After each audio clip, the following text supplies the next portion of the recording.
সহবাসের সময় দুইটা কাজ করবেন না। যদি করেন তাহলে আপনার মারাত্মক ধরনের গুনাহগার আপনি হয়ে যাবেন। এমন হতে পারে যে আপনার ঈমান চলে যাইতে পারে, আপনি কাফের হয়ে যাবেন। সহবাসের সময় যদি এই দুইটা ভুল যদি আপনি করেন, এই দুইটা কাজ কখনো করা যাবে না। দেখুন, স্বামী আর স্ত্রী একে অপরকে আল্লাহ পাক রব্বুল আলামিন বানিয়েছেন একজন আরেকজনের কাছ থেকে সুখ ভালোবাসা নিবার জন্য। আপনার স্ত্রীকে আপনি বিবাহ করেছেন, সে হচ্ছে আপনার হালাল স্ত্রী, সে হচ্ছে আপনার বৈধ স্ত্রী। আপনার স্ত্রীর সাথে আপনি যে কোনো সময় যে কোনো মুহূর্তে আপনি মিলিত হতে পারেন, এতে করে আপনার কোনো গুনাহ হবে না। আল্লাহ কোরআনে বলেন, হুন্না লিবাসুন লাকুম ওয়া আনতুম লিবাসুন লাহুন। আল্লাহ পাক রব্বুল আলামিন কুরআনুল কারীমের ভিতর আমার আল্লাহ বলেন, একজন আরেকজনের জন্য আমি আল্লাহ পোশাক বানায় দিলাম। এ মুসলমান, স্বামী আর স্ত্রী হলো একজন আরেকজনের জন্য পোশাক। যেমন করে পোশাক যখন আপনি আপনার শরীরের মাঝে ব্যবহার করবেন, আপনার শরীরটা যে এরকম ভাবে ডেকে রাখে, ঠিক তদ্রূপ ভাবে স্বামী আর স্ত্রী একজন অপরজনের দোষ ত্রুটি ডেকে রাখবেন, তাতে করে আপনাদের সৌন্দর্য বহির প্রকাশ হয়ে যাবে। একজন ভুল করবে, আরেকজন তার ভুলটাকে ডেকে রাখবে, এটাই হচ্ছে সিস্টেম।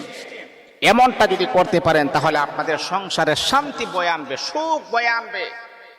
একজন আরেকজনকে স্যাক্রিফাইস করবেন। একজনে ভুল করেছে, আরেকজন ক্ষমার দৃষ্টিতে দেখবেন। আপনি ভুল করেছেন, আপনার স্ত্রী ক্ষমার দৃষ্টিতে দেখবে। স্ত্রী ভুল করেছে, আপনি তাকে ক্ষমার দৃষ্টিতে দেখবেন। এটা যদি বড় চোখ করে ভাবে তাকান তাহলে কিন্তু সংসারে আগুন লেগে যাবে।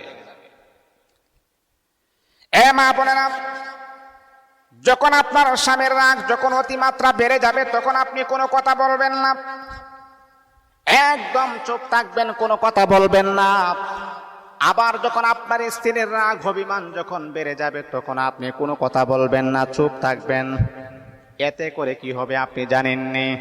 এতে করে আপনার ঘরের ভিতরে কখনো ঝগড়া হবে না, কখনো দাঙ্গা হাঙ্গামা হবে না। তাহলে আল্লাহ পাক রব্বুল আলামিন এই ঘরের ভিতরে আমার আল্লাহ রহমত এবং বরকত নাজিল করে দিবেন।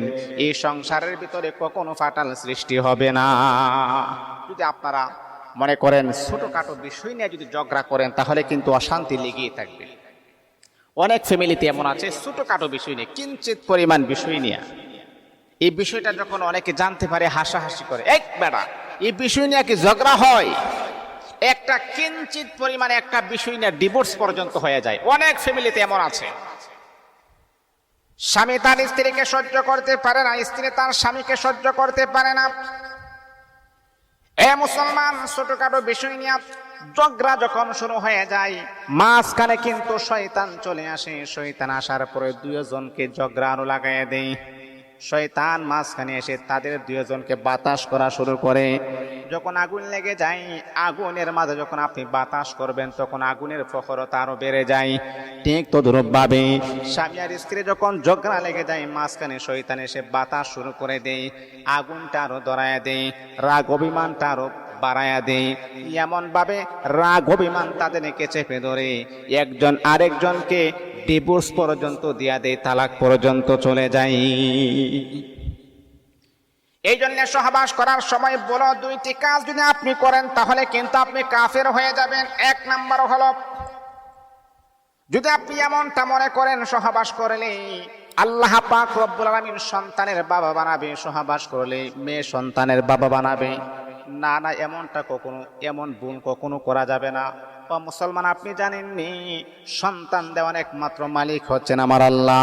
আল্লাহ কুরআনুল কারীমের ভিতরে বলেন, আমি আল্লাহ যাকে ইচ্ছা সন্তান ছেলে সন্তান দান করি, আমি আল্লাহ যাকে ইচ্ছা কন্যা সন্তান দান করি, আবার আমি আল্লাহ যাকে ইচ্ছা উভয়টাই দান করি, আবার আমি আল্লাহ যাকে ইচ্ছাই কোনোটাই আমি আল্লাহ তাকে দান করি না। সুঠাম দেহের অধিকারী, শরীরের শক্তির কোনো অভাব নাই, এত সুঠাম দেহের অধিকারী সেই ব্যক্তিও সহবাস করার পরে 18 বছর 20 বছর হয়ে গেছে সন্তানের মুখ দেখতে পারে না। তাহলে সহবাস করলেই যে সন্তান হবে এই ধারণাটা করলেই আপনার ভুল হয়ে যাবে। এটা উসিলা, আপনি সহবাস করবেন, এটা উসিলা, আপনার সহবাস করলেই সন্তান হবে। যদি আপনি এই কথাটা ধারণা করেন তাহলে কিন্তু বাবা আপনার ঈমানটা পর্যন্ত চলে যাবে।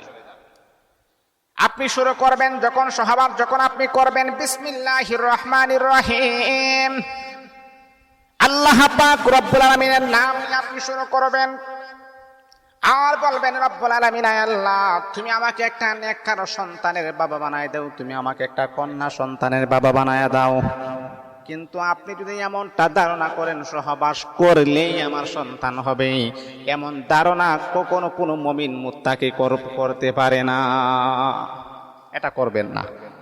এই ভুল ধারণাটা আমাদেরকে চেঞ্জ করতে হবে, পরিবর্তন করতে হবে। 2 নাম্বার হচ্ছে, অনেকে সহবাস করার পরে আমরা গোসল না করে যদি আপনি নামাজ পড়েন, গোসল না করে যদি নামাজ পড়েন, আচ্ছা বলেন তো নামাজ কি আপনার হবে? আপনি জানেন যে আপনার উপরে গোসল ফরজ, আপনি নাপাক অপবিত্র, তারপরে যদি আপনি সেজদায় লুটিয়ে পড়েন, আল্লাহ পাক আপনার ঈমান চলে যাবে, আপনি কাফের হয়ে যাবেন। এই জন্যেই এই 2টা কাজ ভুলেও করা যাবে না সহবাস করার পরে। মা বোনদেরকে আমি বলি, শুনেন, আপনি আপনার স্বামীর সাথে সহবাস করবেন, এটা ইসলামে বৈধতা বলে ঘোষণা দিয়েছেন। এই জন্যে এই দিকে আমাদেরকে অবশ্যই ফোকাস রাখতে হবে, খেয়াল রাখতে হবে। আল্লাহ পাক আমাদেরকে বুঝার আমল করার জন্য তৌফিক দান।